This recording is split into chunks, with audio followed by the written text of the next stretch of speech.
It'd be interesting to see what would happen if somebody tried to propose that. Yeah.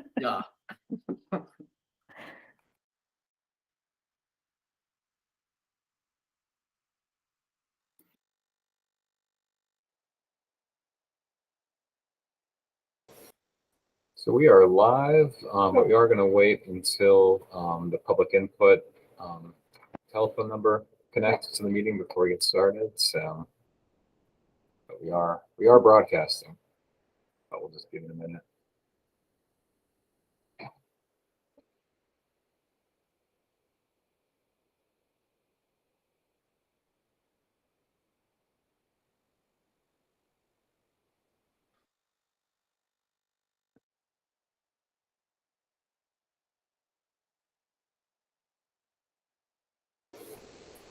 Alrighty, our public input is connected, so we are ready to start the meeting. Thank you. Good afternoon. I'm Robin Rains and would like to welcome you to the May 19th, 2022 Design Review Committee meeting.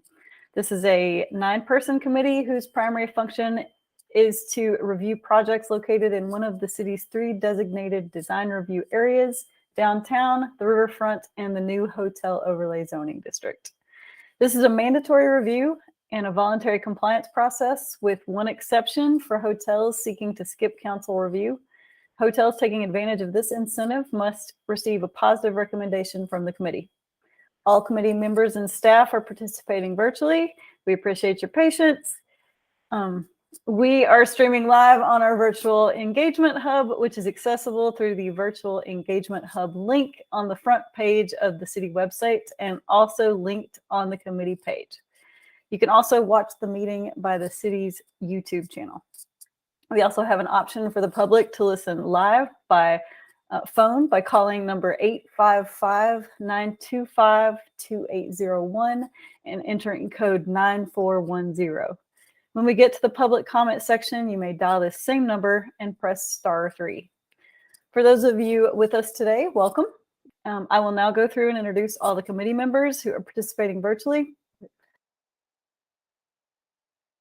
Please make sure to mute your microphone if you are not speaking, and when you have a question or would like to speak, unmute your microphone. Please remember to mute your phone after you are done speaking. Committee members, as I call your name, please say a quick hello. Catherine Ankaya, she's not here today. Christina Boer. Hi. Jeremy Goldstein, Vice Chair. Hello. Kimberly Hunter is not with us today. Stephen Lee Johnson is not with us today. Brian Moffitt. I am with you. Good. Ricardo Sejo. Good morning. And I am Robin Rains. Hi. So first we will talk about the administrative and unfinished business, and to help our audience follow along, I'll state each section of the agenda aloud and do a vocal roll call for each vote if there's a vote to be taken. I'll start with the administrative items, and the first is approval of minutes from the April 22nd, 2022 meeting. Did everybody have a Make a motion to approve? Okay. Seconded. All right. Let me do the roll call. I'm just going to look at the screen. Jeremy. Aye. Brian. Aye. Ricardo. Aye. Christina. Aye. And I. Okay, the minutes are approved. The next item on our agenda is to discuss the meeting length and logistics. After last month's meeting, we had some discussion about how long it was and how that might not be very feasible for people who are working to take a big 3.5-hour break in the middle of the day. So, Jeremy. Yeah, I mean, I sent an email out about this. I feel like I know that we are required to do, and I would like, I'm in favor of doing formal reviews, and the informal reviews are sort of a secondary. My understanding in the last design committee we were on for the river were sort of, if there was time, we would do that. And I understand the value of that and am supportive. But a couple of things, I'm not in favor of doing 2, 3, 4 informal reviews. I'm sort of the mind of do some upfront work. We'll have an informal review. If you need to change direction, I sort of feel like the informal review process is using this committee to help design a building so that they'll get a yes at the end, which is great. And I understand, particularly from the architects, the value of that. But for instance, as an example, I have a monthly meeting with other professionals in commercial real estate that we can all get together and not only talk about what we're doing, but if we need some assistance or some help, or we want some professional courtesy, advice. If the architects want that level of input, then set up a meeting with your colleagues in town to review your projects. But that is my, I just feel like you have to be willing to do a certain amount of work before it comes to us, not just give us a blank box and say, well, where should we do here? And what, I don't know. Those are my thoughts. Well, before we broke it into this particular committee, when we had a review committee for the Downtown Commission, I was on that, and it seemed to work. The informal part of that worked better than it's working now. I think I felt like did we meet twice a month with that, or just once a month? I think the subcommittee, which I hate using that word, but was all informal. So you just had one meeting for informal reviews, and that's why it was easier. Right. The commission was doing formal. So you were meeting twice a month, basically. Yeah. But just a different format. Okay.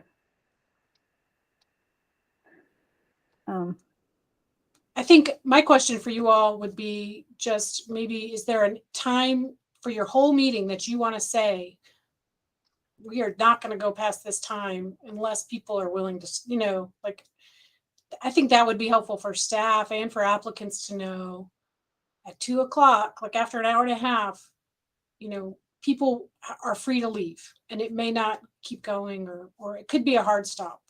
And I don't know what you all think about that, or should it be 2:15, or what do you all? Well, I know before the last meeting, we had several people, Kate and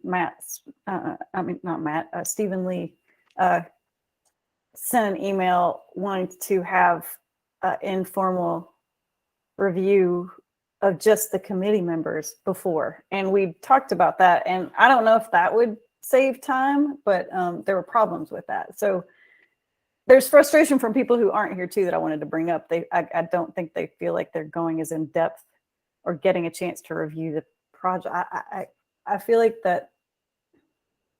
I don't know if shortening the meeting definitely is preferable to last month's meeting, in my opinion.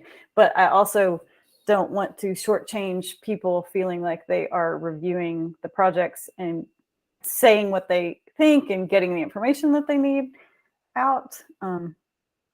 Does anybody else on the committee have any thoughts about this? I mean, for P&Z, we always had a second meeting placeholder, because I understand if we have a lot coming all at once, I'll make the time. It just may not be able to make it all in one day. So maybe someone would come up and request, hey, can we have a mid-month meeting or whatever, a mid-cycle meeting?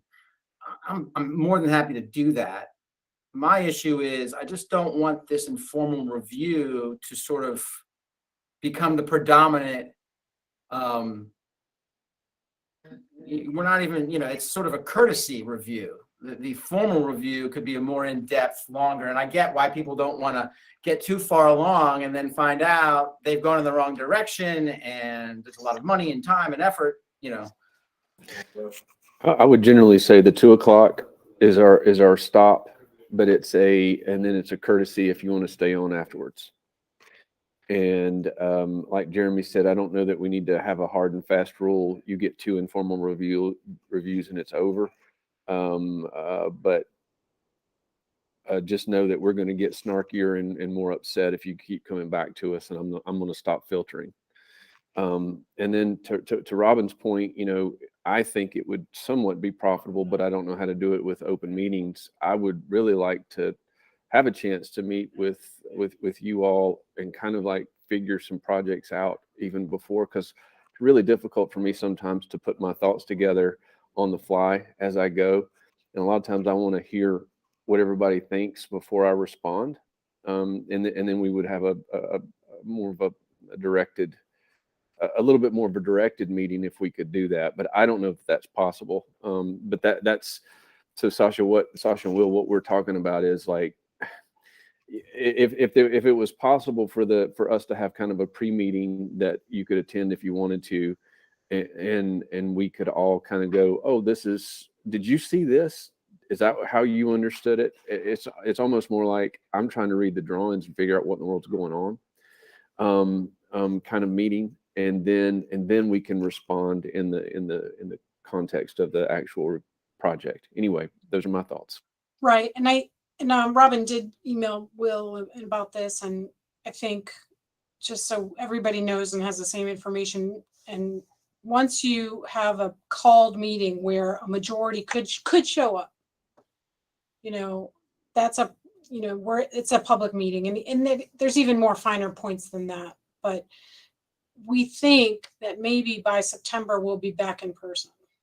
It's, I guess if COVID rates suddenly went way back up, that will change. But I think the city's working on getting technology in place so that we could go back in person and things can be streamed and whatever. So that might be it's a little bit more like what we used to do, like the in-person meetings, really kind of talking something through, but but it's still a public meeting. It's still additional work for staff. It's still all those things. So, and then, maybe it's like that mid-month placeholder that Jeremy's talking about, or I'm not sure. And I can't promise on behalf of Will his time for an additional meeting every month, or Todd, or. Yeah. The only idea I have is similar to Planning and Zoning Commission. They have a half-hour pre-meeting before the meeting. It's open to the public, but it's not. There's not like official votes or anything, but it's a chance to informally speak about items or ask questions. Probably start a half an hour early, and folks who filter in and wanna chat can. I think that's an option. I think having multiple meetings a month would be kind of tough currently, at least with our staffing levels and logistics. And if you don't, And we'd have to have a staff wasn't see- member. Would we have to have a staff member? Yeah, unless it's just, yes. Okay. I wasn't suggesting to have two meetings. I was just creating maybe a placeholder for them. Because, sometimes these projects come in spurts. But I go back to, and maybe Sasha or Will, you can inform me better, but we're not required to do any informal reviews. That is really just a desire of this committee to help get better projects, right? Correct. And I think another option is for an architect to contact and meet with you all in smaller groups, just informally, and staff wouldn't have to be there. And it's, but it's not going to be, groups more than 3 or 4. And that's more time for them to put in, and you won't be in a big group. And the pre-meeting works with P&Z because they're doing in-person meetings. So right now, until you go back in person, a pre-meeting would be online like this. So, yeah. My only other thought about like meeting length, an informal review is that if you wanted to have a hard stop around 2, maybe I just say, assuming that all formal reviews are done, because if folks drop off at 2 and then we lose our quorum, we can't necessarily hear formal items, and that can be a big problem. But so yeah, maybe 2 o'clock hits, and if we're in the informal review process, folks can leave if they need to. Folks can stick around if they can, and then they can also feel free to submit any comments to me by email, and I can forward that on to the project staff, project applicants as well. So they could still receive the informal discussion from members individually, even if not the actual meeting.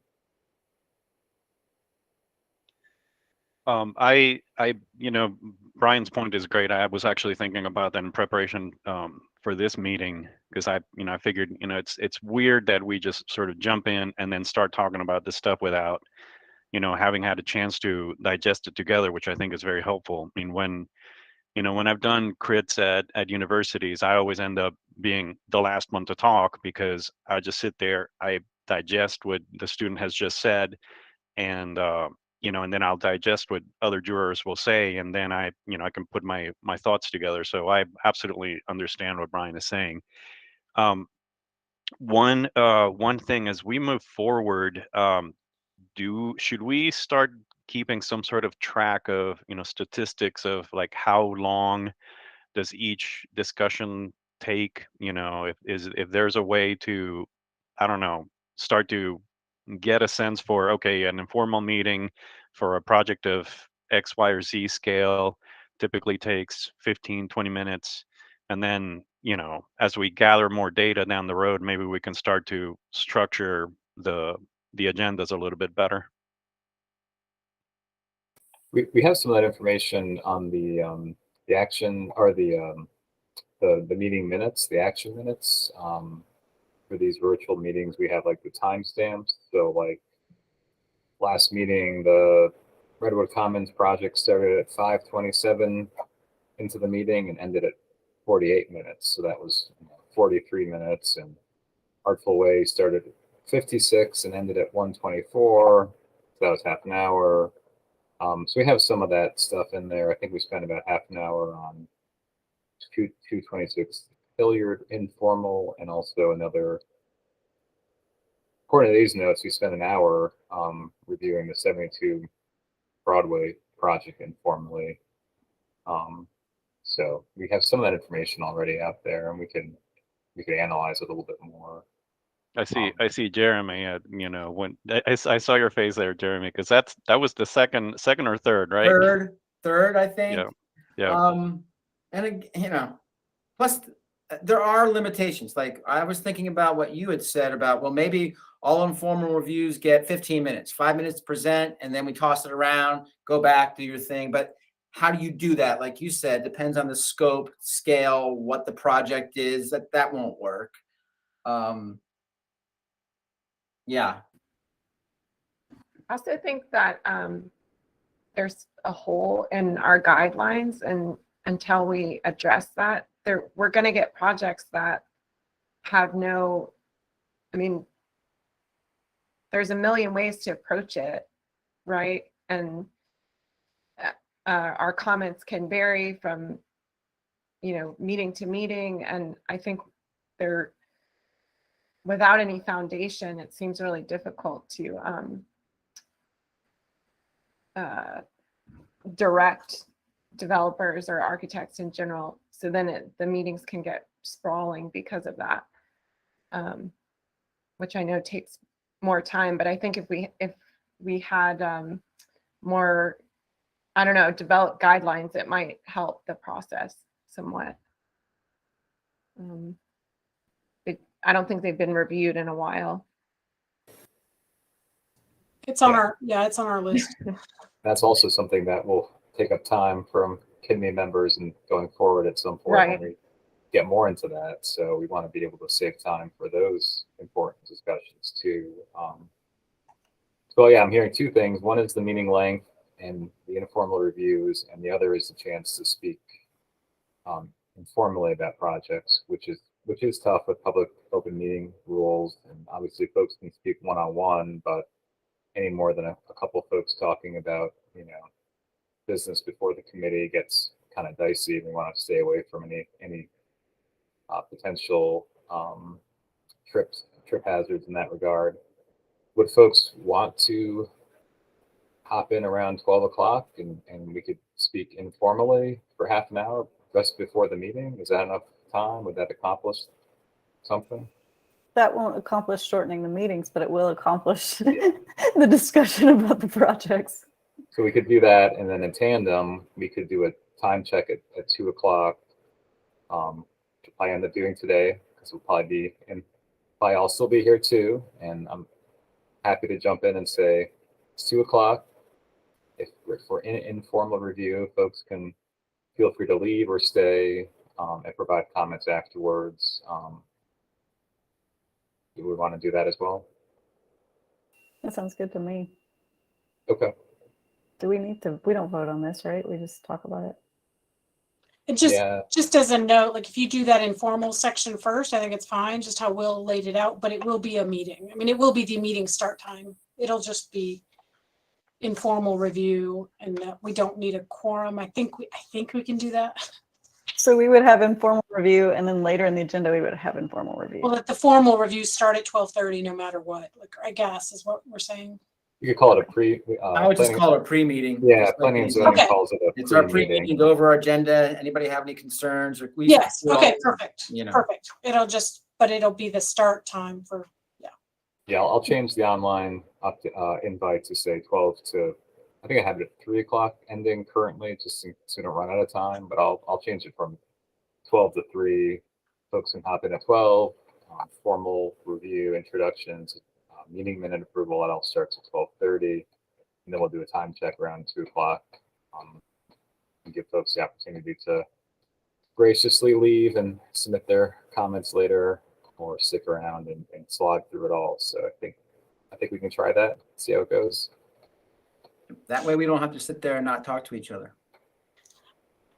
hey, and just before you move on to your official agenda, tomorrow is like the official 1 year existence of this committee. Like our first meeting was on May 20th and 21. So it's kind of a milestone, 12th meeting. So it's exciting.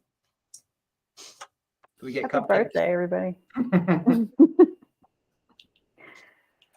All right, we'll move to the new business at this time. And we do have one formal design review today. It's the GAP plan and Greenway design guidelines. That is right. Hello, my name is Lucy Crown. I work in the transportation department of the city of Asheville, and I've been working on the GAP plans. And I'm here to talk to you about them because we're planning to go to city council in July for adoption of these 3 plans. So let me tell you a little bit about them.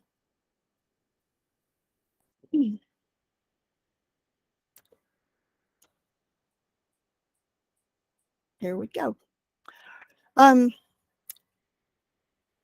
So this is the cover of our GAP plans. You'll be able to find that on our webpage. Today we'll be talking about our timeline for adoption, what exactly is the GAP, and then I'm going to focus mostly on the Greenway network planning because it is the Greenway master plan that has new design guidelines that we'll be putting into our specification and design manual. So I wanted to go over those with you today. And then hopefully you will help me by making a motion to approve the GAP plans going to council in July. The key takeaways for the GAP plan for you today are that the 3 plans were done at the same time on purpose, and that greenways are a part of our multimodal transportation system, that our Greenway guidelines have been developed, and we are hoping to add them to our specifications and design manual, and the rest I've already said. Right now, our draft plan is online for the public to review, and we've been going through all of the boards and commissions, seeking approval and getting your comments along the way. And hopefully in July, we will be getting that adoption. So what is the GAP? The GAP is an acronym that stands for Greenway Master Plan, ADA Transition Plan, and the Pedestrian Master Plan. We were doing them all at the same time because our goal is to create a really solid pedestrian network throughout the city so people can move around without a car. Our Greenway plan will be mostly working on getting that network identified and prioritizing the greenways in the plan. Our ADA transition plan is really focusing on our existing sidewalks and greenways and what we need to do to make our accessibility the most compliant that we can in this mountain city. And then our pedestrian plan is designed to fill the gaps and find the areas where we need to put in our greenways and help prioritize how to get them done. So with the Greenway Plan, our vision was to have a Greenway network throughout the city. Our prioritization goals were to figure out how to prioritize all of the proposed corridors, and the plan will create a network to allow residents to go through the city without a car. The ADA transition plan, we're approving the existing sidewalks in the public right-of-way. And so that means the public right-of-way is everything that has to do with streets and crossing streets.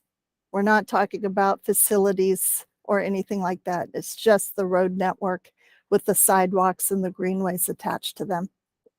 Our vision is that Asheville's priority pedestrian corridors will be the most ADA compliant and to the maximum extent feasible. And once again, we're trying to help prioritize because we have so many things that we need to address. Training the staff and educating developers is also a big part of the ADA transition plan. And this is a quick picture to show you the work that we need to do. These are classic Asheville pictures. I'm sure you've all seen this before, but we're working with very narrow sidewalks that are covered up with obstacles such as utility poles and signage that make it really hard for people with mobility devices to get through.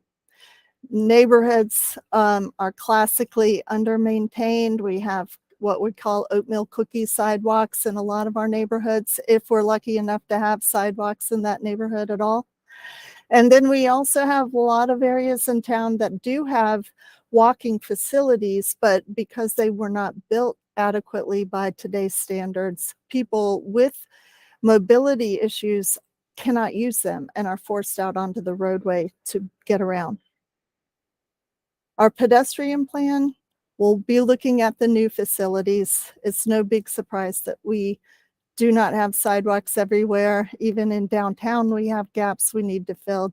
So we have this very big issue figuring out how to prioritize which projects to do first is a big part of our pedestrian plan. And when I say pedestrian facilities, it's not just the sidewalk, it's the street crossings, access to bus stops, pedestrian curb ramps are all part of the pedestrian plan. So the magic of our gap plans is we had to find a methodology to figure out how to prioritize our projects. And so we came up with this scoring system. There's 4 criteria. Destination and equity score has to do with finding the areas of our city where people are going to for needed services, as well as recreation and education and shopping.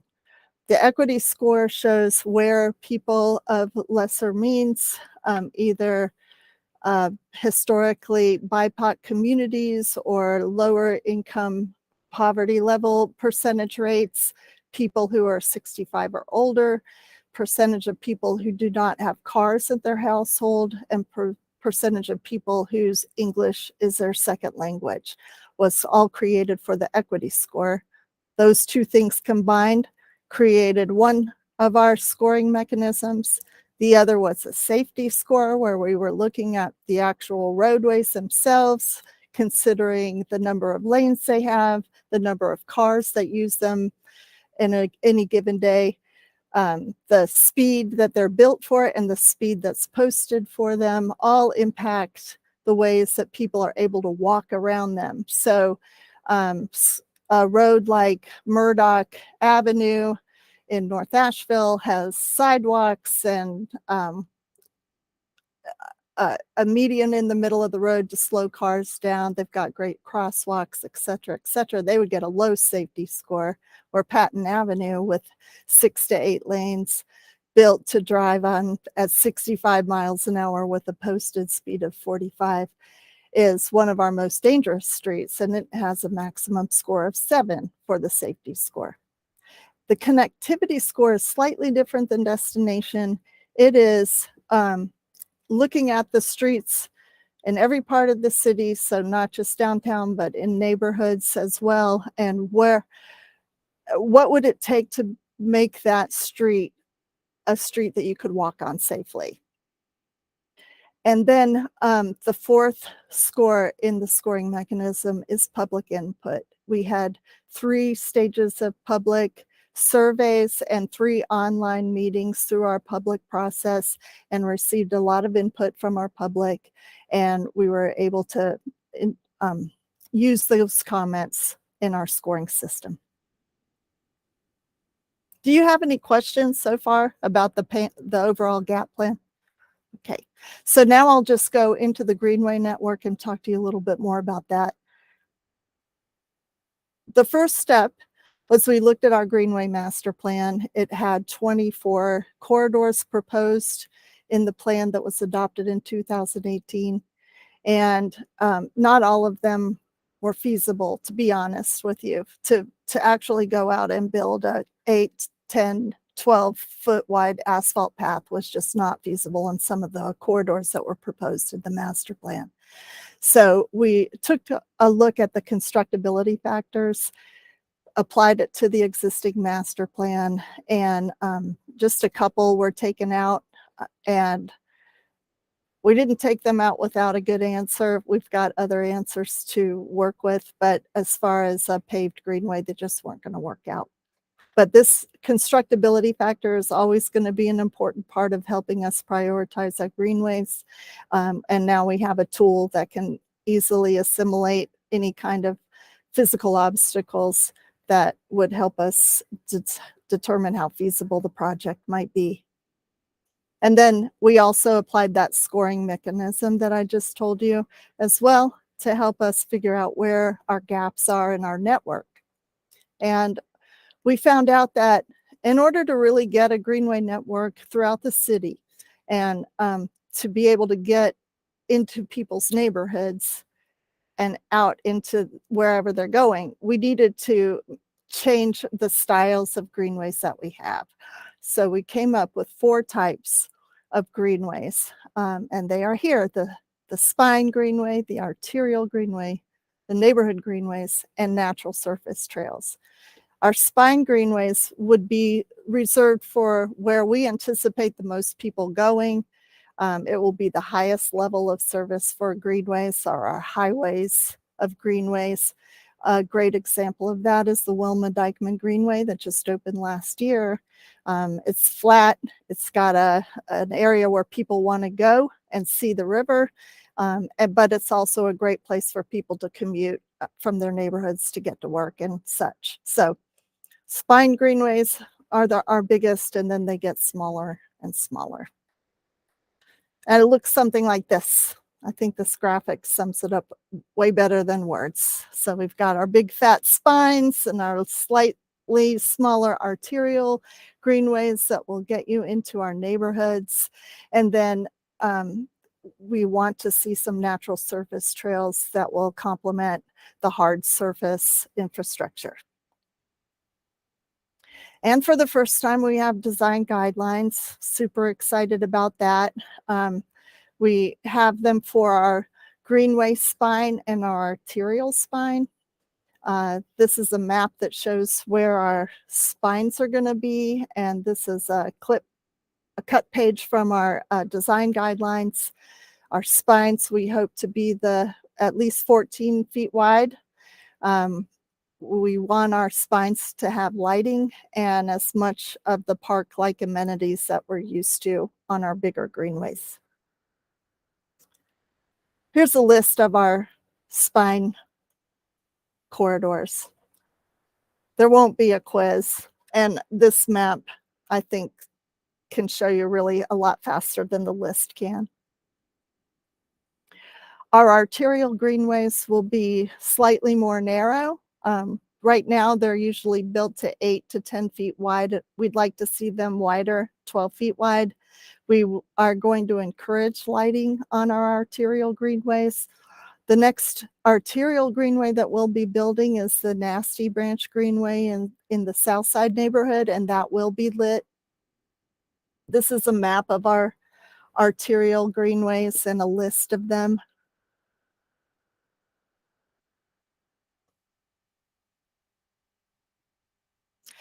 And then our new typology, the neighborhood greenways. This is really more a method of tweaking our neighborhood roads to make them the most safe as possible for pedestrians and cyclists, and could very well be that we don't need an additional facility in a neighborhood greenway, but with simple markings such as sharrows and wayfinding and branding, that so people can know where they're going and know that they're on the best road in the neighborhood to get around on, that we can accomplish a lot of connectivity in our neighborhoods. We got a bunch of those. And this is just a slide that kind of shows you a graphic of what I'm talking about. One of the biggest things that we could do is lower the speed limits in our neighborhoods. The slower a car is when they hit someone, the less likely a person will die.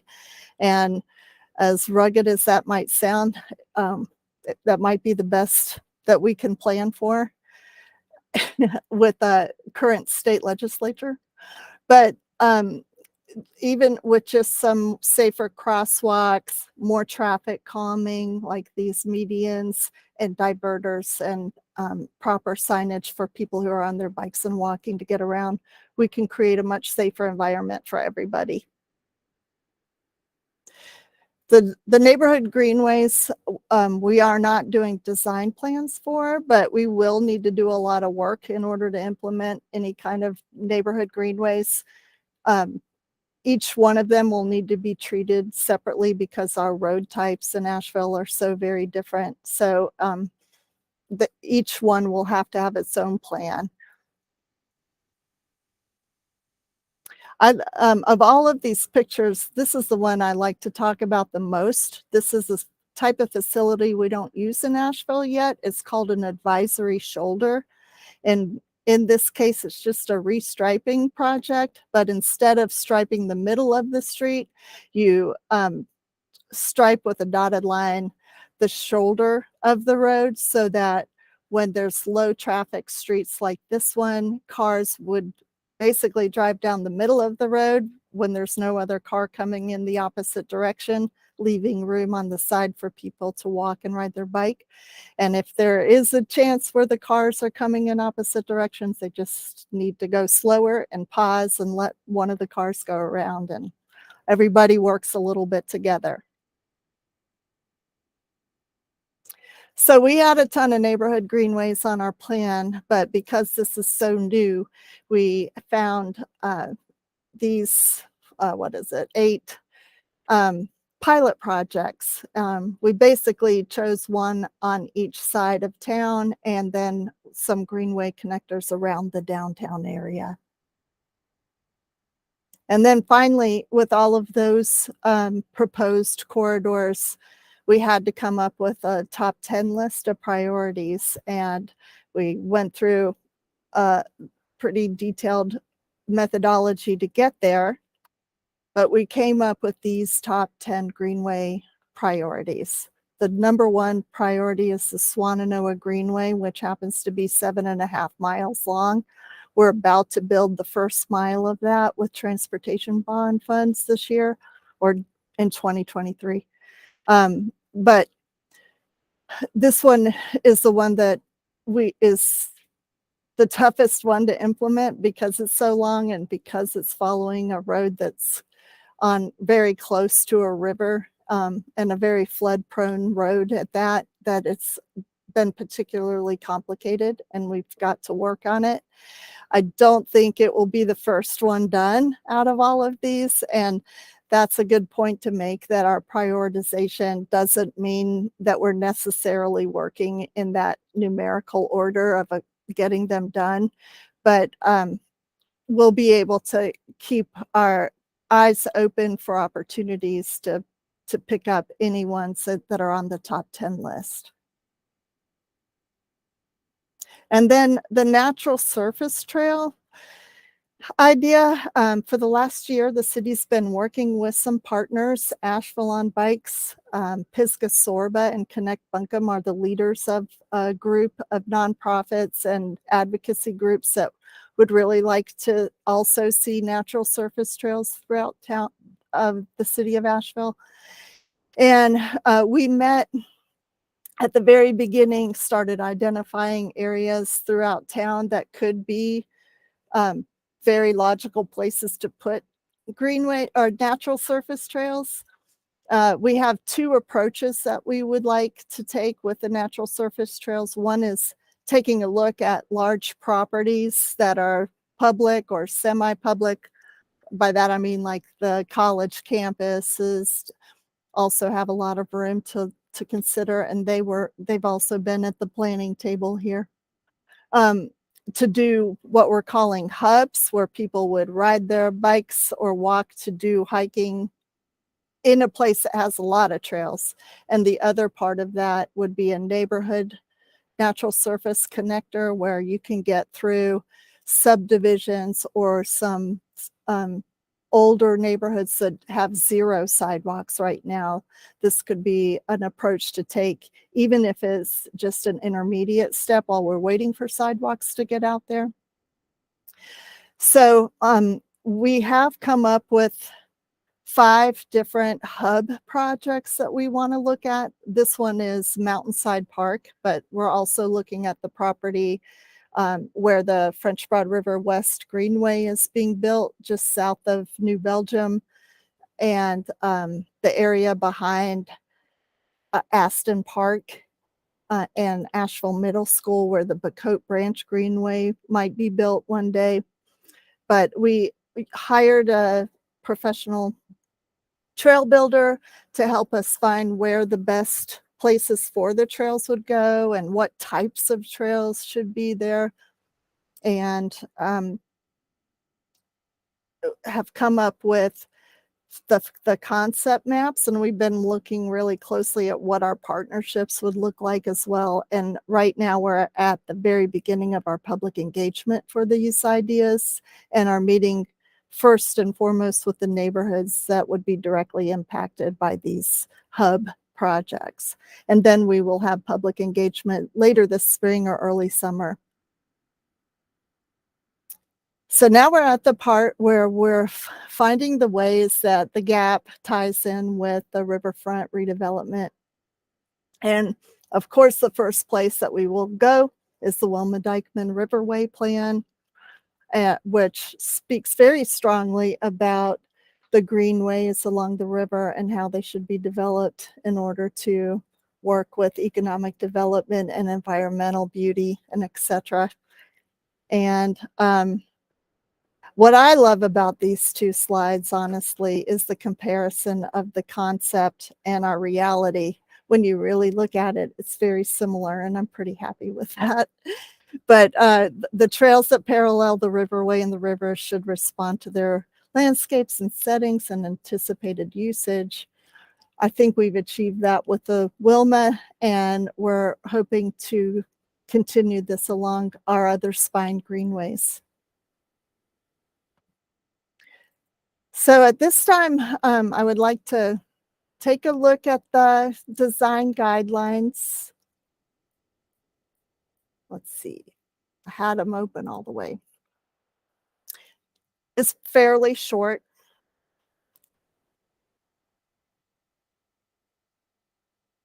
But the first section is the Greenway spine typology, and we discuss generally how they should be built. Our typical easement width will be 30 feet. We do want lighting, and our signage will be a little bit different for the spine greenways as opposed to our smaller greenways. And our cut pages, I think, are pretty easy to understand. It also talks about our maximum slope and our storm water issues and how to address them. I don't think that there's anything in here that designers like you would be surprised about. There's nothing out of the ordinary. Our arterial greenways will be 10 to 12 feet wide, and we would need about 30 feet again for an easement for those.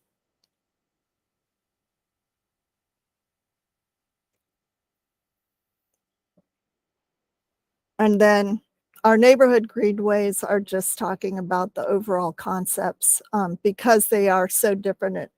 Each one will have to be treated individually. Do you have any questions or comments about the design guidelines?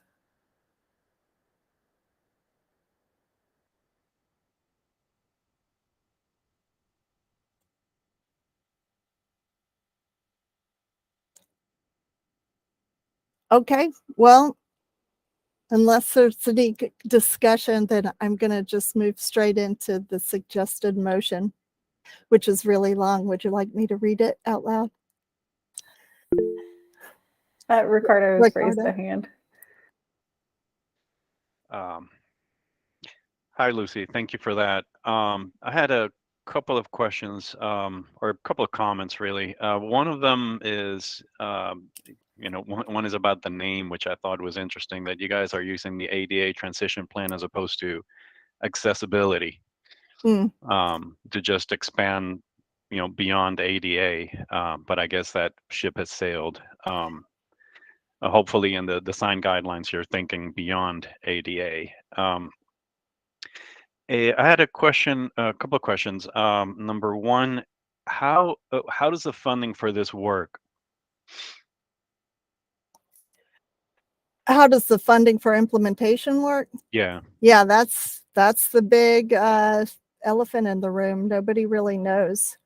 We're Mhm. not moving forward to council with a funding recommendation right now, but the usually what we do is work on about a 5-year projection of projects. We look for funding through grant sources, usually through our metropolitan planning organization at Land of Sky, for large ticket grants that can pay up to 80% of the construction costs, or design and land acquisition costs too. And that's usually how it works. We have a recurring fund for the neighborhood sidewalk program that is, it can be up to $500,000, but it's typically around $325,000. It changes every year. And our ADA improvements right now, we have about $150,000 of recurring funds, which doesn't get us very far. And for greenways, we have 0 recurring funds. So Okay. we bake a lot of cookies, and we right. look, we just look at 5 to 10-year plans and try to chart out our projects and look for the best funding options. The TDA is also a really great partner for us, but the MPO, as long as our stride is right, the MPO is the best funding partner because they have so much money that's dedicated strictly to transportation. So it's the easiest, most reliable funding source for us to use. Okay. Did that answer your question? Yeah, it gives me a pretty good idea of how complicated it can be, which not surprising. Yeah.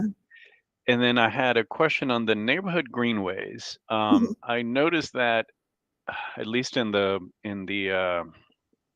staff report, it seems to break away from the mentioning anything on the ADA compliance. Is that because the plan is to just accept that neighborhoods are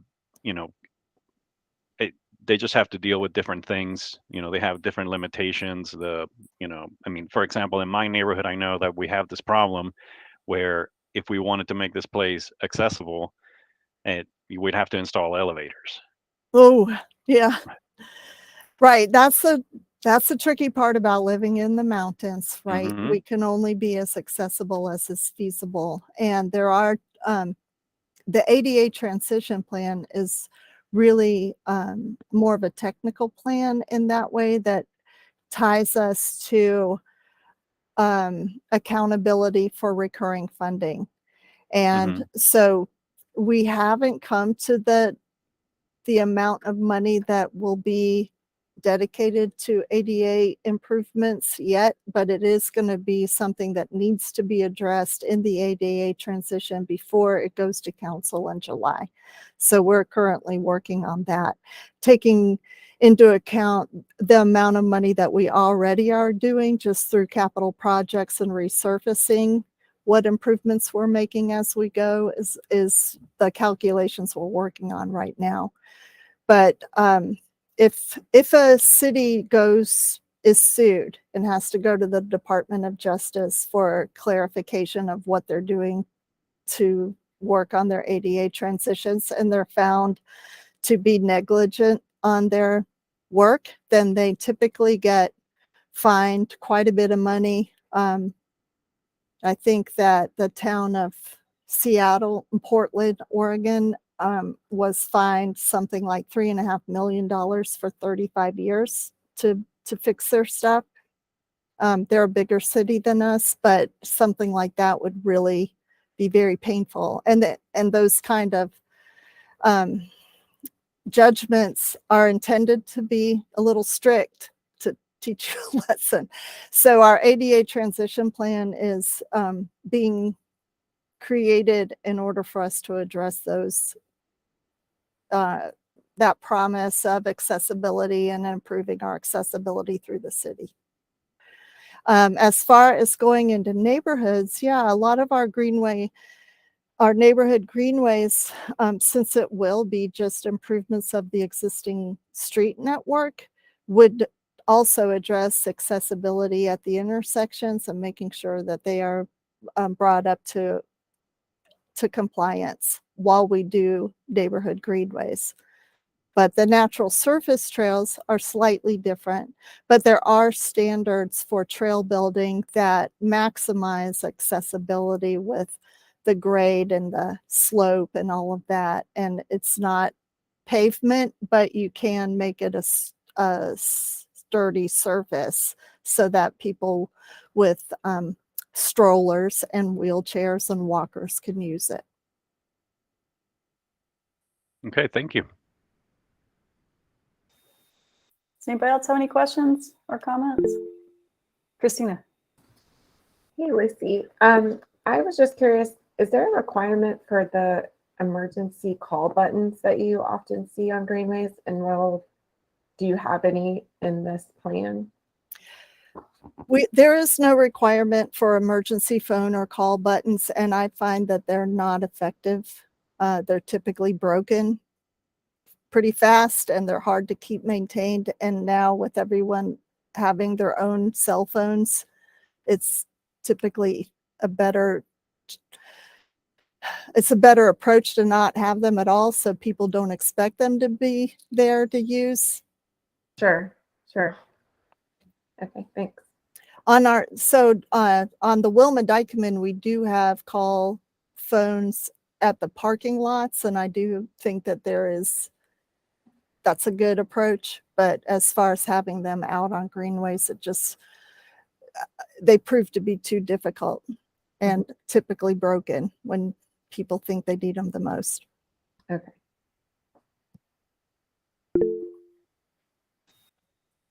Jeremy and then Ricardo. I was just going to say, I don't think Lucy needs to read the suggested motion to us. We all No, I don't think so either. I was just going to make a quick comment about, and I mentioned this before, but we have, I know that in the city design guidelines, we have uplighting and trees and things like that. And just to, make sure that as you guys move forward, I didn't see it in your guidelines, but as you move forward, to just keep in mind that I think we're trying to move away from that. Yeah. We, all of our lights will be rented from Duke Energy. The Wilma Dykeman is the first example of lighting on a greenway, but they have a very small catalog of lighting to choose from, and they're all dark sky compliant. So we'll plan to use those. We don't go into detail explaining that because that could change. Maybe we'll switch over to solar lights some year, but for right now, that's our approach as we're working with the industry lights that we lease from Duke. Yeah, as long as we're, planning for dark sky, I'm happy. Good. Yeah, me too. Okay. Does anybody else have any? Jeremy? The Duke and everything that you're talking about here is subject to our city light guidelines, correct? Right. Yeah, Ricardo, there was a pretty big change in that to protect for dark skies that we made, I don't know, 5-6 years ago now. I can't remember what it is, but yeah, as long as we're covered by that, that's I think should address your concern.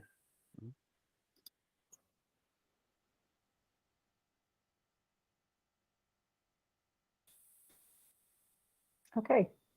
Does anybody want to make a motion? Do we need public comment for this? Oh, probably, yes. Do we have any public comment? Thanks, Jeremy. Chair, we do not have any callers. Okay. Chair, I move to recommend approval of the Close the Gap Plan, which consists of the Greenway Master Plan, ADA Transition Plan, and Pedestrian Master Plan, as presented based on the materials submitted and discussions heard during this review, as well as recommend that the Greenway Design Guidelines be adopted for inclusion in the Standard Specifications and Details Manual, and find that the project meets the intent of the River District Design Review Guidelines and the Wilma Dykeman Riverway Master Plan. Second. Okay. I'll take a roll call vote now. Christina, Aye. Ricardo, Aye. Jeremy, Aye. Brian, Aye. and I am an aye. So this plan is approved. Thanks, Lucy. Thank you. Thank you very much. Okay, now we have informal design review. We have 2 projects on the agenda for that. And the first one is 21 Governor's View Road, Redwood Commons. We've seen it 2 times before. And it was recently approved by council. So it's back. Yeah, and I'll welcome Aaron Bowman, the architect for the project, and just give some background. So the conditional zoning for this project was approved by council last week. One of the conditions of that approval, which is also a condition of the Planning and Zoning Commission's approval, is that the project work with you all through informal design to improve the building design as needed. You all had approved the project with conditions that the architect responded to before going to planning and zoning. They were, somewhat significant, but there wasn't a lot of time for in between discussion and the timeliness of getting the zoning in place for their affordable housing application and so on and so forth. So this is an opportunity to kind of help refine the design a little bit more. And as long as it's substantially compliant with the conditional zoning approval, they shouldn't have to go back to city council. And they made some changes in the meantime as well that were sent around and explained, and I'll turn it over to Aaron. I can present the plans, or I'm more than happy to let you share your screen and walk through them as well. Yeah, I have things pulled up, which is easy, but we have a question as well. Can I ask a question before you begin? Certainly. Well, this is a process question because I know, and the reason why I'm asking is to make sure that they can meet their conditional zoning without any objection. They've been approved subject to coming back before us for informal review until we're happy with it. And I don't understand how we can say we're happy with it without taking a vote. I just want to make sure process-wise we do whatever we need to do to meet their needs and not have to go through this again and not make them go through conditional. Yeah. I mean, honestly, I think the fact that they're here for at least one informal review satisfies it according to the condition.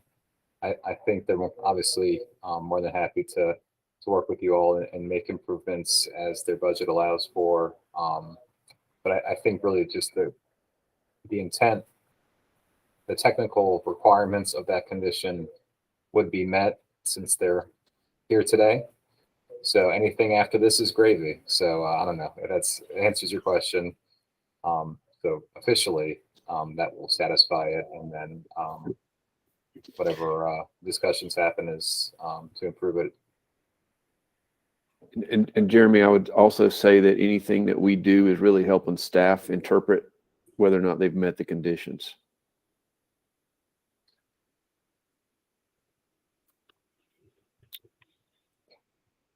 Right.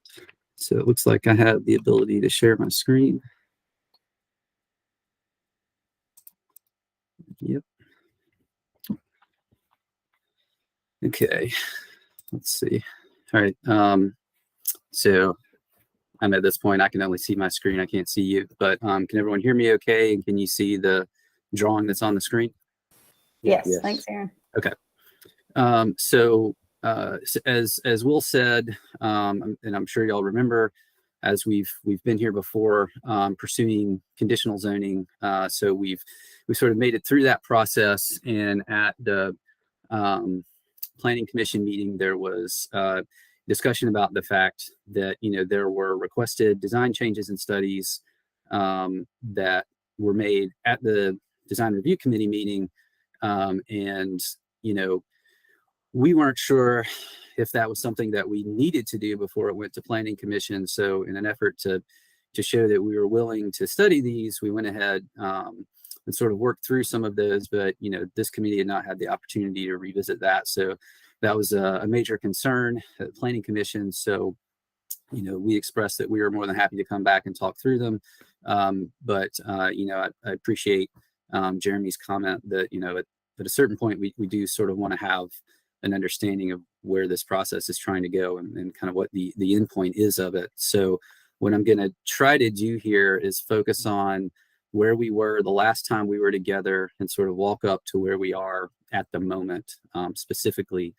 And I'm sure y'all remember the comments and things that we discussed. So this is a board of renderings that was presented at the last meeting. So some of the major points of concern, the things we talked about, this had been a revision to include more vertical elements. So there were comments about studying the levels of these stones across the building, where we had sort of basically two datums moving up and down. There was discussion about the south and west sides of the building, which kind of pop up here in this mass that projects out towards Swannanoa River Road, that these are sort of large blank walls and that this needed to be studied to add more articulation. And there was discussion about the roof line and the sort of singular datum that's indicated here in these renderings, with a combination of kind of hip and gable roof, sort of main hip roof with gable dormers, and studying the potential to vary those to create some more vertical accents across the buildings.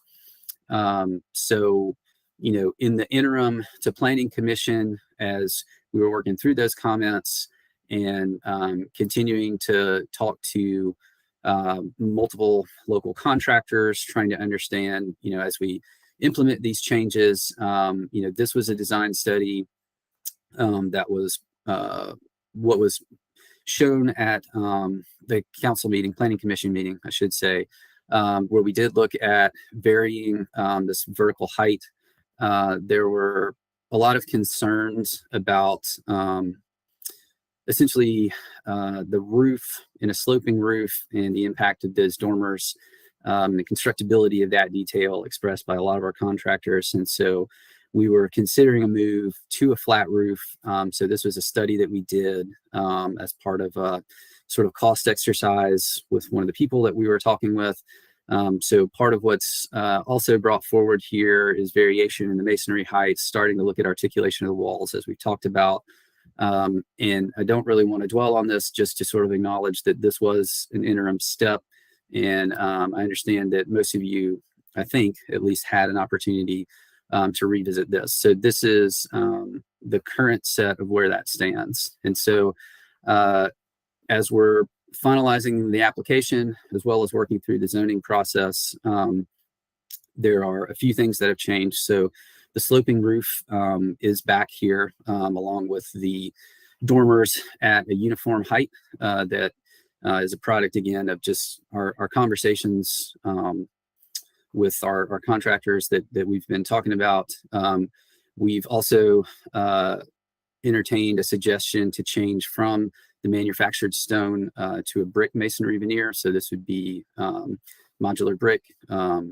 And so what were sort of other stone accents, lintels and sills, would be soldier courses and rowlocks, that sort of thing. So singular material detailing. Otherwise, still a primary field of vinyl siding, horizontal, vertical board and batten with some smooth accent panels on the verticals between the windows.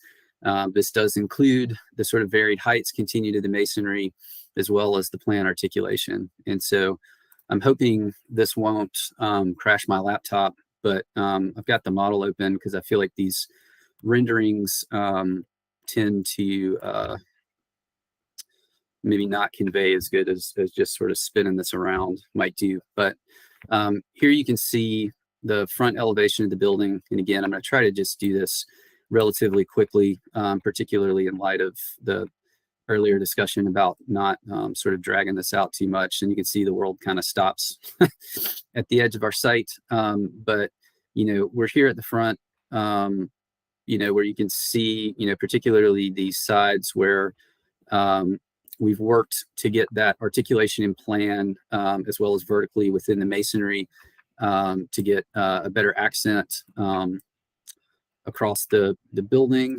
And then I'm going to try to jump to the backside. I know this was another area previously where there was a lot of interest, sort of understanding, what's happening here, where again, we've introduced additional sort of offsets in the plan to give some relief to the wall, to help create shadow lines at different times of the day, as well as address this frontage as it looks out onto Swannanoa. And you can kind of see, I know we're up in the trees. Sorry, hope nobody gets motion sick. But as you're looking over, from all these sort of up the hill, this was another side that was sort of flat. So we've added this sort of projecting gable, additional vertical accents, as well as articulation along this facade, removing the more flat areas, I guess you could say, that we had earlier. So looking at that again from kind of the other side of the site, in terms of landscaping and things in the back, no changes to the community gardens or any of those areas. Trying to think what else. I mean, one of the other sort of major changes, which is not sort of immediately evident in these views that we're looking at here, is a reduction of about 3,500 square feet out of the plan, which was just again a sort of necessary change to reduce overall square footage. So it did not affect our unit count, but affected some of our just sort of interior gross square footage. So, I mean, the net of it is that the L here in the back shortened up, so tightened up that massing. But, the combination of all of these changes, maintaining the sloping roof, the change in masonry type, as well as the square footage reduction, was a significant impact to our overall project costs, helping bringing us basically in line with our budget requirements. So, those are the things, the elements that we sort of focused on last time. Those are the changes that we've made to date. And with that, I will stop talking and I'm going to try to go back. I know this is probably going to be like a mirror for some of y'all where you're looking at yourselves, but this way I can see you, and I'm happy to jump back. I personally am really glad you changed to brick from the stone. I think that was a really, really good move. Yeah, I think it's going to give us a lot better detailing. I mean, we've got opportunities to study some additional, coursing options, sort of not just a row lock cap, but maybe a soldier as well. And I mean, some other things around the building that I think will give it some nice texture on those larger areas. So yeah, I agree. Thank you. Brian? It looks like you've addressed most of my major issues. The piece that was facing Swannanoa River Road, you've articulated that blank wall. You've raised and lowered the entablature at the bottom, and you've introduced some other things. Now, I think the only thing I would recommend you look at is whether or not you wanted to change the eave height of those vertical little gables that are facing out. If you wanted them slightly lower or slightly above, just so that that roof doesn't read as a single eave, I think that might help a little bit. And since it's a gable, it would tie in just fine. There shouldn't be any waterproofing issues. It's just a valley either way. I don't know if you know what I'm trying to describe. Yeah, I understand. And I think if so the study of the flat roofs with the parapets popping up, I mean, began as sort of raised dormers. It's, the consistent comment we heard was just a concern of a valley transitioning around an eave across the soffit to a sidewall intersection. And just constructability concerns. Is it impossible? Absolutely not. It's something that exists. Pretty sure I've seen it in Asheville. It's once or twice. Yeah, it's just a constructability concern and I think a fear-based pricing challenge that we're coming up against. Yeah, so I'll just stop there.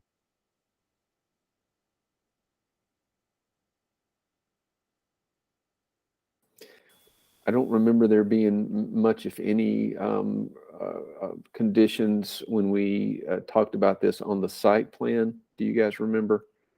None of our landscape folks are here, but I don't think that's the case. I think it was all building. It was all building related. Okay. Does anybody else have any comments?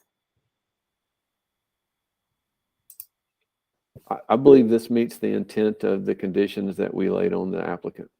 I think it does too. Jeremy? Yeah, I was just going to say thank you. I think the changes are appreciated, and I agree. Okay. So thank you, Aaron. Thanks to all of you. Appreciate your time and consideration. Will and Sasha, is there anything that we need to do to assist staff as they review this, as it moves forward and moves through the system? Or can you just check the box that they came to us and that the changes as shown today meet the intent, our understanding of the intent of our comments and our approval? Yeah, no, I appreciate you confirming that. Yeah, I think them being here today and speaking with you all checks that box. So when they go for their permits and stuff and final review, we'll look back at the project conditions and we'll read this one about going back to you all for informal review and remember and pull up the agenda and note that they did such, and they'll have that condition satisfied. So I think we'll be in good shape. Great. Okay, well, in that case, we'll move on to our next item for informal design review, and it is 72 Broadway Street, the Create project. I think that this is the fourth time that we've reviewed it.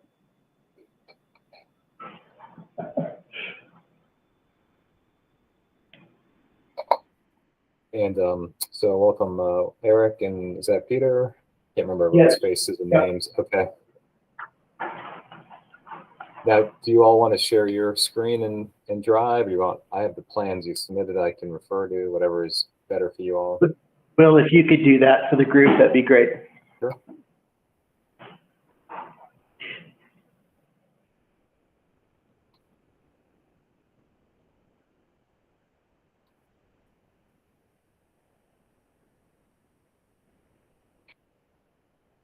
Alrighty, just let me know where you'd like to go. I kind of broke them apart: floor plan, elevations, renderings, and then materials board.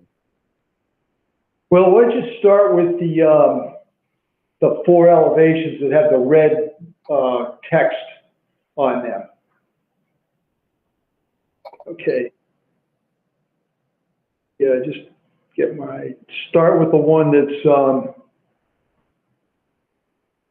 yes, that one right there would be perfect. Well, first of all, I want to Again, like to thank everyone on the committee for taking the time to meet with us. I know this has gone on seemingly for quite a long time, and we appreciate all the feedback we've gotten along the way. This is a fairly complex project, and we're obviously very excited about it. We want to make sure that we have positive review from the design review committee. We intend to have this meeting to be our last informal, and are planning on presenting during the next month's meeting for our formal review.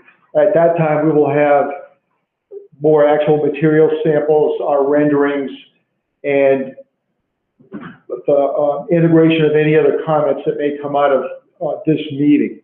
But after the last meeting, I felt it was important to review why the building is shaped the way it is. Because in our effort to work through the massing of the project, we've had, and because it is a downtown site and because of the setback and step back requirements, the building has taken on a geometry that is based on those requirements. So what you're seeing is from the bottom of the building up the first two levels, that two-story height is in response to the height of the other buildings to the south of our building. The Rolling Coffee is immediately adjacent, and then there's several other two-story buildings until the geometry changes where Momentum Gallery is at 52 Broadway. And then going on up the hill, the height of the buildings as we approach the center of downtown, everything becomes higher, even if the buildings aren't that high in the number of stories. So we're conscious of trying to integrate some part of the base of the building into that existing streetscape. The next two stories up are in combination with the first two. That is the maximum height the building can be before there has to be a step back of 10 feet along 2/3 of the face of the building. So from that point, you see the initial step back that takes us up to the seventh, or the top of the seventh level. At that point, we're at 75 feet above the main entry into the building, and at that point, the floor plate can only be, I believe it's 40% of the site area or 8,000 square feet, whichever is less. So at that point, we have reduced the floor plate of the building to approximately 8,000 square feet in order to meet that requirement. We had initially looked at breaking the geometry up with a traditional base, middle, and cap, because that is one of the recommended guidelines, although it is not it's recommended as an option. There are other ways to break up the geometry to give it visual interest and to have more of an urban, dense feel to the geometry and the materiality of the building. So what we're proposing is the use of multiple materials in order to achieve that. Will, if you can go to the next elevation, which would be sheet. This is the north elevation, right? What we're proposing here again is showing where the height of the building is, the two-story base, and we're also indicating that where we have recessed balconies, we're using those to change material. So what we don't want to change material at an outside corner, because that's always an awkward condition to try to detail. And it makes a building look paper thin when that's done. So all of our changes of materials are on inside corners, which is what happens at some of these balconies. The other thing to keep in mind is the recessed balconies on this side of the building, which faces the Masonic Lodge. It has similar geometry on its south elevation. So we have a little bit of a relationship between the north elevation of our building and the south elevation of the Masonic Lodge. We're looking at using recessed brick panels in the base to simulate windows or openings. That is because we cannot have any openings this close to the property line. So we have to do something there to break up that mass of the wall. If we go to the next page, which is the east elevation, again, we're indicating where the step backs occur, what's happening at 75 feet, the geometry of the two-story base, and how that wraps around the building to tie in again to the other. Now it ties into the buildings on Market Street, along with the back of the buildings on the alley. And then the next page, if you would, this is the south elevation. And what you see here is, again, we're changing materials at the inside corners and the balconies where it's appropriate. We have where it indicates wall aligned with neighboring building. There's nothing there. That will not be seen because Roland Coffee is right next to our building. But what we are doing is we're wrapping a little bit of the brick around that corner because you may be able to see some of that at the southwest corner of our building. Well, if we go to the next page in the set, which is page 17, you start to see a little bit of the logic of what we've done here, where there's the base that I mentioned earlier that ties in with Roland Coffee and the other lower two-story buildings around, going up the hill south on Broadway, and then the shorter buildings over on Market Street. You can see the step back at the fourth story where we step back 2/3 of the facade length of the building, and then up above where the material changes from brick to metal panel, that's where we reduce the floor plate because at that point the building is above 75 feet. So just as a point of review, that's the logic behind why this building is shaped the way it is, and that we did not want to have a single material be used over the entire building, that we have 4 different materials plus the guardrails and metal of the windows and various pieces of trim, but 4 major materials on the building to break up its mass. One of the questions that came out of the last meeting, which unfortunately I was not able to attend, if we look at the very last page, on page 22,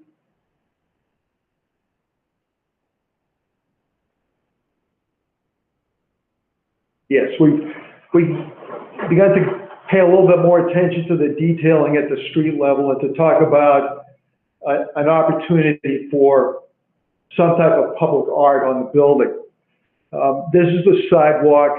North is to the left, south is to the right, and this is where the front main entry is to the building, along with the entrance into the parking garage. On the north side of the building right now, there's an existing street tree that it's overgrown and will probably need to be replaced when we build our project. But what we thought was, there's a nice opportunity where you see the indication of metal sculpture to have a piece that would be placed in the sidewalk approximately where the existing street tree was, and another companion piece along the northwest corner of the building that faces north and faces the entry into downtown. Keep in mind, one of the goals that the Center for Craft and Momentum Gallery, Blue Spiral One, Asheville Area Arts Alliance, and several other groups have been working over the last 5+ years to make Broadway the arts corridor into downtown Asheville. Center for Craft is working with the Cherokee Nation to develop an outdoor sculpture installation piece that will be on a bulb out in front of their building that will be based on the theme of basket weaving, which is a major art form that the Cherokee Nation is promotes and is partnering with the Center for Craft on. There's an exhibit at the center right now. So what we thought was, even though we're not directly across the street, where it's off center a little bit, but if we had an installation that became, as you drive into downtown, to be a piece that's on the left-hand side and have it be in association somewhat with the piece of the Center for Craft on the right-hand side, we'd have a nice gateway into downtown, and it would serve our client's goal of having an installation piece as part of the building and part of the concept of Create 72 Broadway, because Create is the concept behind the brand that they're pushing forward on here and in potentially other locations around the southeast. So in terms of how we would treat the sidewalk, we see a major component of this to be an installation piece that's on the northwest side of the building and in the sidewalk that would form somewhat of a gateway to downtown. Sasha told me that some of them have to leave it too. Okay. Jeremy raising his hand, but she just wanted to read it out. Okay. Then the other part of this is we've installed 2 street trees with the standard tree grades, reuse some of the granite curving that's there, and introduce some, because the standard for downtown is the brick back piece behind the granite curving, we would continue that into the front door of the building. Hey, Peter. Yes.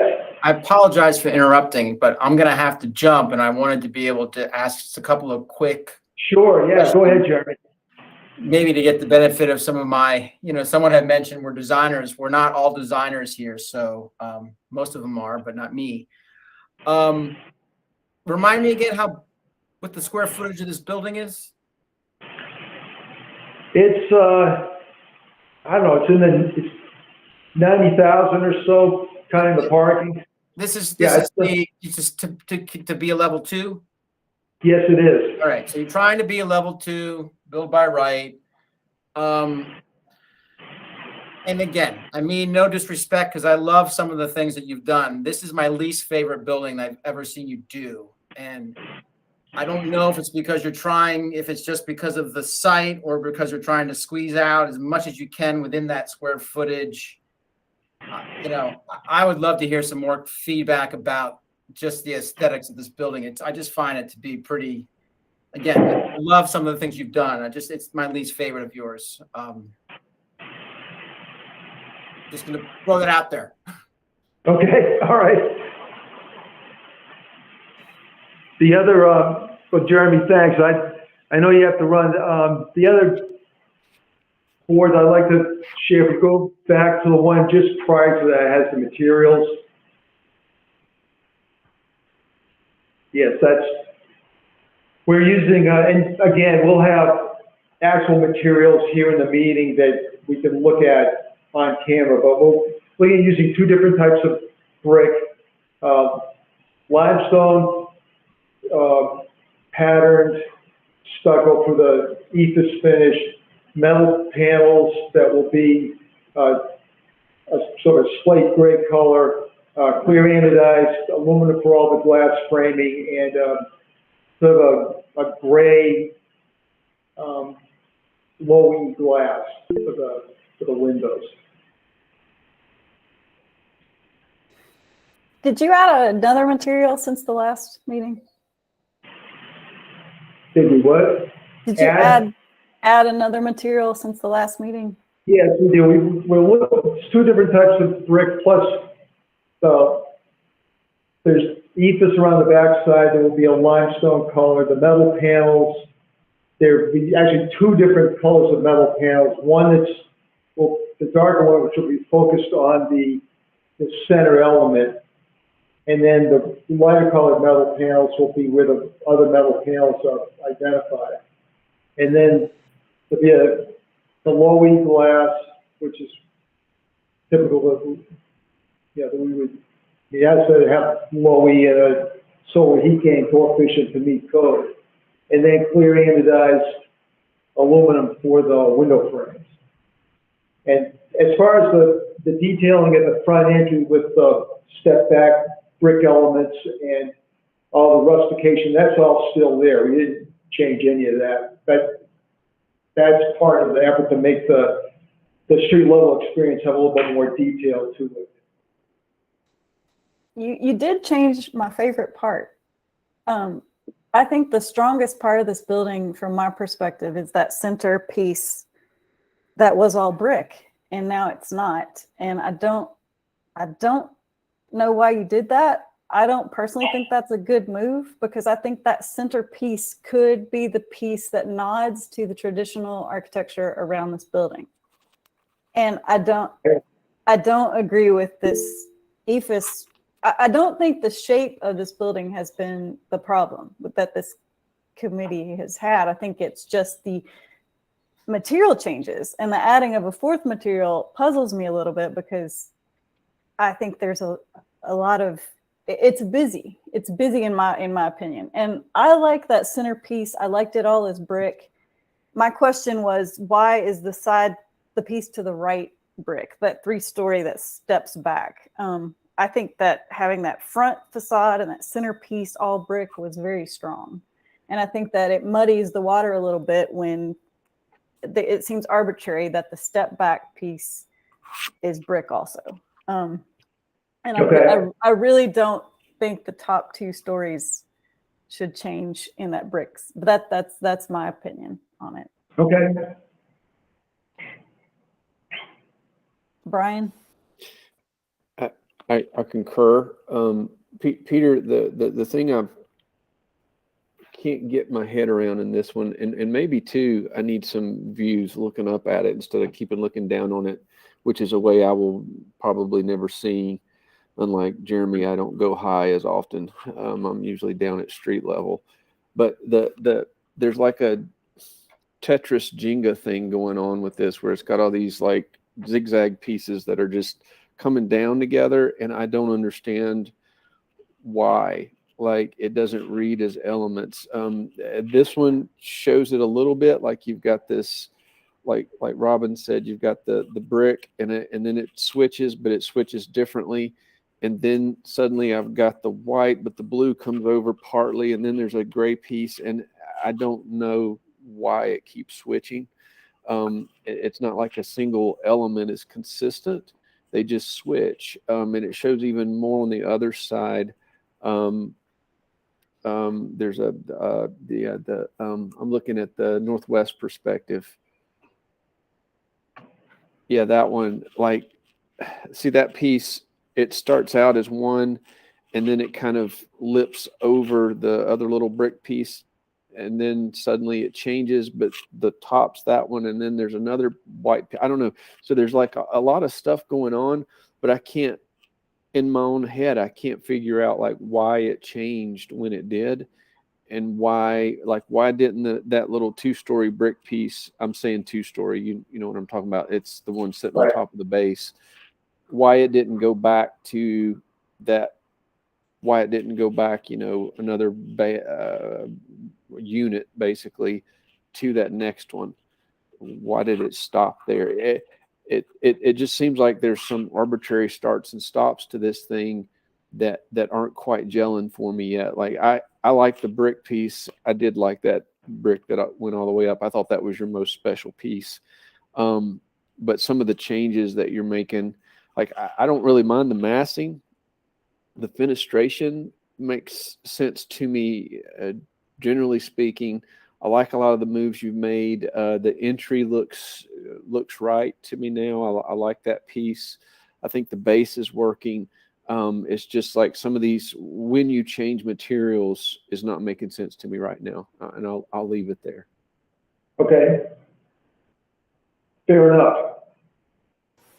I'll just note that it's a little after 2, and if folks need to duck out, they will not be judged, and they can send comments via email to me that I can forward on to the applicants. And if folks want to stick around, that's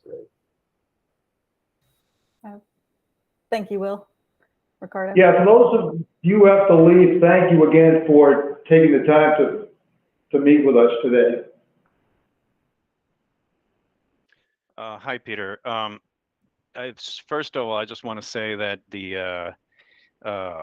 it was brought to my attention that something I said the last time may have been misconstrued.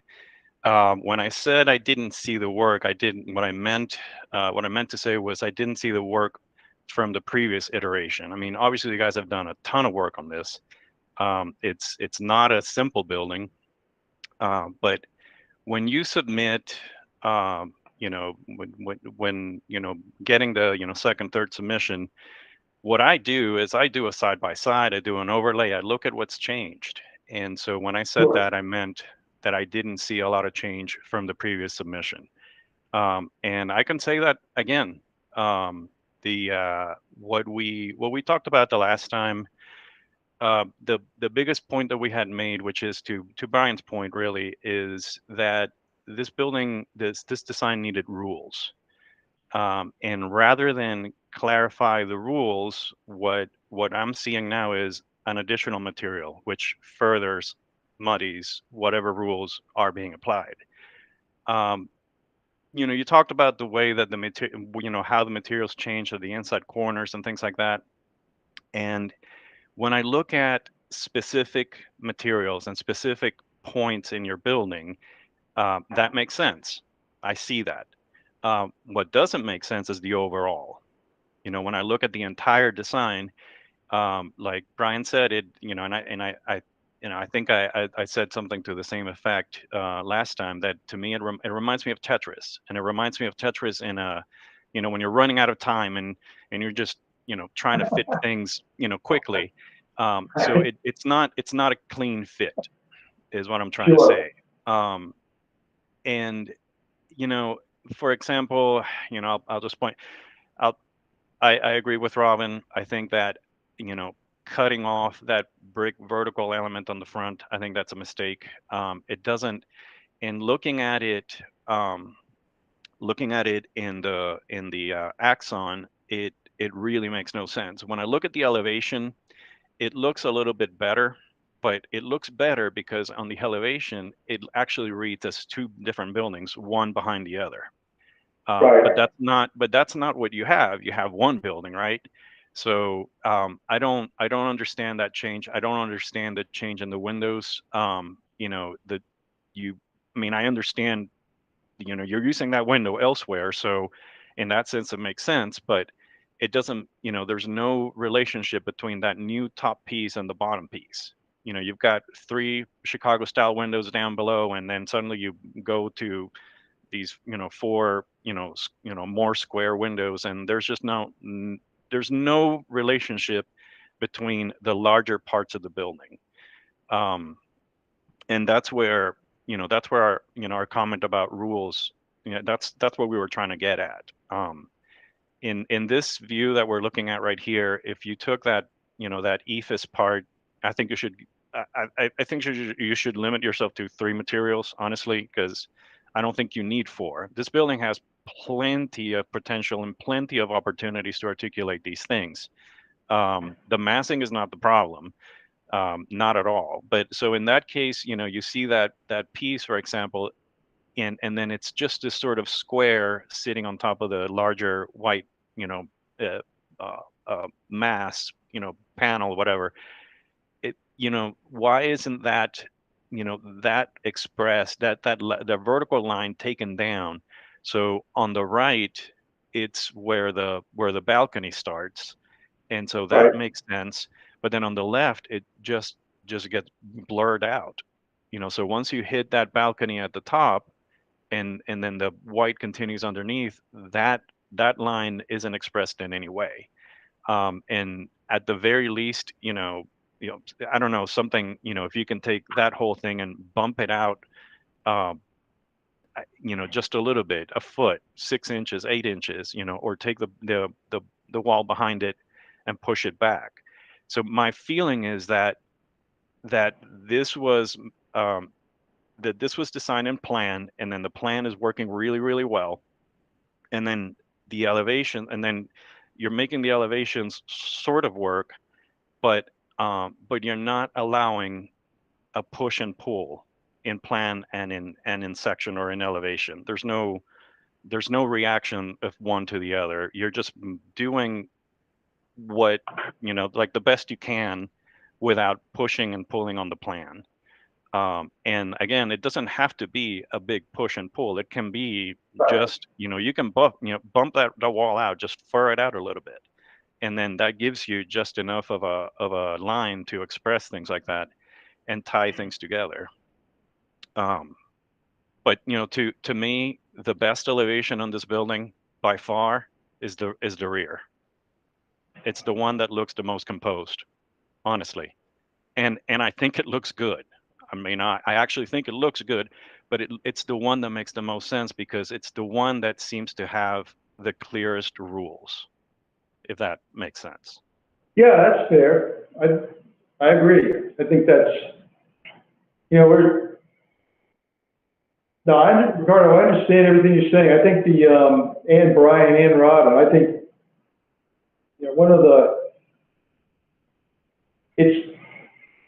it's a difficult project to make all these parts work. And, we were trying to get away from a more traditional base, middle, and cap. And I think we probably should go back to something that's a little bit less complicated. I think you have, like I said, I think this building has a lot of potential. I think you have a lot of meat to cut from on this. I don't want to push you to one direction or the other. I'm just reacting to the same thing. I feel like it's lacking a clear set of rules. And as a suggestion, you mentioned that there's the basket weaving component to the public art that is being thought about. Is that something that could be incorporated into the language of the building, where you can take even if the public art later on doesn't actually deal with that, at least not explicitly. It'd be nice if the building that in a way was built to receive it actually talks about that a little bit. But maybe that might be too much of a change in direction at this point. I think we need to get the big parts of this right and see how that secondary piece with the sculpture could fit in. Because I think if we drive this around a potential future art piece, we may have the law of unintended consequences may come in and something won't work. But I understand. I think it needs more clarity overall. You're absolutely right. It doesn't have the clarity yet that it should have. I appreciate that Brian mentioned looking at it from below, because I had the same thought this morning. I was like, we've always been looking at this kind of from above, which also brings me back to, from previous reviews, we had asked for more context. We need to see more context on this. We really do. I mean, this is, it's a prominent site. It's one of the main entrances into downtown. And honestly, usually when I go to downtown, this is the way I go. This is going to be it. So maybe this is a little self-serving, but no, I'm kidding. But yeah. So we need to see what this really looks like in the larger context. You got the Masonic Temple, across the parking lot. What does that look like? What's the streetscape? And that's something that could be put together pretty quickly with just screenshots from Google Maps or from Street View, so we can just look at this thing as almost like a site section or a site elevation with the building placed in. And then we can look at it from, what is this really going to look like from the street, and in its context. I know for a fact that Stephen Lee Johnson will want to see that at the formal review. Yeah. Oh yeah. Without a doubt. Ricardo, typically what we do in our projects in the past, we use, the model's built in Revit, and we use Enscape to build the site context. So you'll be able to see what the context is once we get to the point where we're making the formal presentation. That's even better. That's even better. Yeah. You know, and I appreciate that because, you know, I understand that that's a lot of work. But the reality is that, you know, again, it's a prominent site, and, you know, with great power comes great responsibility, right? So, Sure. you know, you have to put the muscle behind it in order to get, you know, study it thoroughly and make sure that you've got the right thing. That's all I got. Thank you. Christina, did you want to say anything or did we? I agree. Okay. Yeah, I agree. That's good. Peter, Eric, does that help you out? Yeah. It does, yes. Okay. Well, thank you guys for letting us give you feedback again. Okay, And, let's, all right, we'll get back in touch with Sasha and Will and talk a little bit more about the next steps on this. I think we'll just talk offline and we'll see what our next step in the process should be. But I appreciate all the comments. They're great comments. They all make sense to us. I appreciate very much, you know, on behalf of the owner and MHA Works, we appreciate all the time that you have put into this. Now you're really vested in it. You have to see it come out well. So, anyway, well, thanks again. Thank you. Thank you. Okay. Next on the agenda, we have future agenda topics. Does anybody have any future agenda topics they'd like to bring up? I will take that as a no. Do we have any public comment? We do not have any callers. We did have, I don't know if y'all saw it, but we did have, I think, 2 email comments. Yeah, I was getting ready to say, and I think they were both related to 72 Create. Okay, well, at that, I think that we've covered everything and we can close the meeting now. So we'll see you in a month. Thank you. Bye-bye. Thank you, everyone. I really appreciate your expertise. Have a great day. Thanks.